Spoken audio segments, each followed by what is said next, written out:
Have you ever held on to something for so long that it began to feel like a part of you?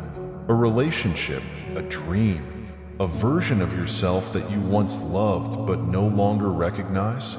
It's as if you're gripping tightly to a rope that's already frayed, already broken, and yet you keep pulling, hoping against hope that if you just try a little harder, things will go back to the way they were.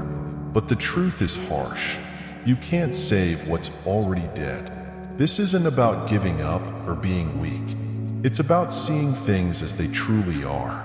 Yet, the world has conditioned us to believe that letting go is failure. It whispers that if we walk away, we're cowards. That if we don't fight endlessly, we're unworthy. But here's the truth. Knowing when to let go is one of the greatest acts of strength. Imagine this. You're standing in a vast field, holding on to a balloon that's leaking air. No matter how tightly you hold the string, it's deflating in your hands. You look at it, remembering how full it was, how vibrant it seemed when you first grabbed hold of it. But now, it's lifeless. And yet, you hold on, not because it brings you joy, but because you can't bear the thought of letting go.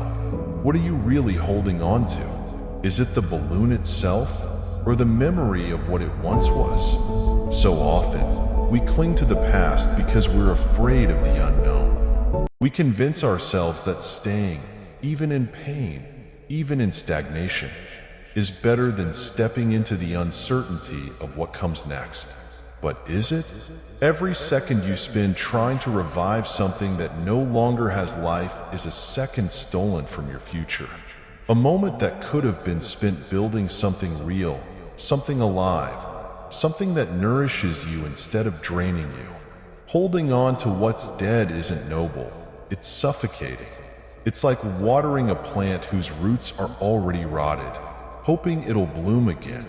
And when it doesn't, you blame yourself, as if your effort wasn't enough. But the truth is, not everything is meant to last forever. Some things come into our lives as lessons, as stepping stones, as fleeting moments of beauty.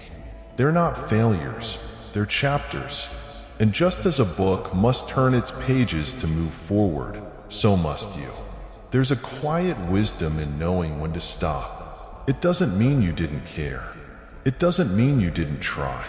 It means you value your time, your energy, your heart enough to recognize when it's time to move on. Walking away doesn't erase what was. It honors it. It acknowledges that, for a time, it served a purpose. But that purpose has passed. Clinging to it now is like trying to relive a sunset that's already dipped below the horizon. No matter how beautiful it was, it's gone. And no amount of wishing or effort can bring it back. And that's okay. The beauty of life is that it's constantly changing, constantly evolving. The pain you feel now, the ache of letting go, is temporary, but the freedom you'll gain is eternal. When you release what no longer serves you, you create space for what's meant to be. Imagine yourself standing at a crossroads.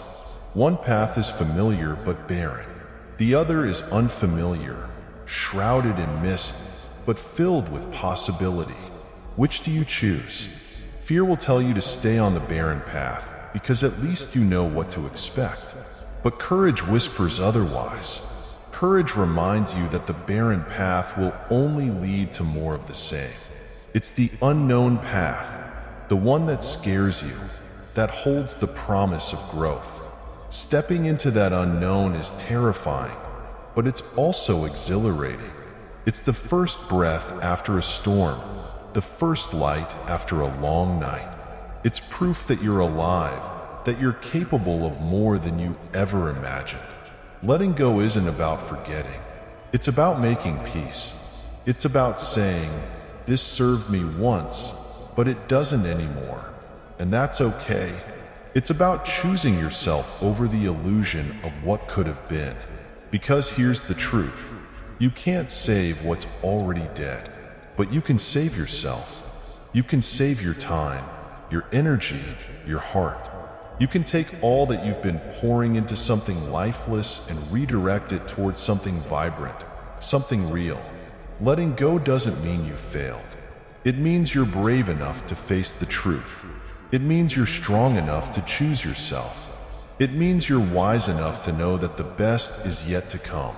So stop holding on to what's already gone. Mourn it if you must. Grieve for what was. But don't let it keep you trapped in the past. The future is calling, and it's waiting for you to answer. Step forward. Let go. And remember, this isn't the end. It's the beginning.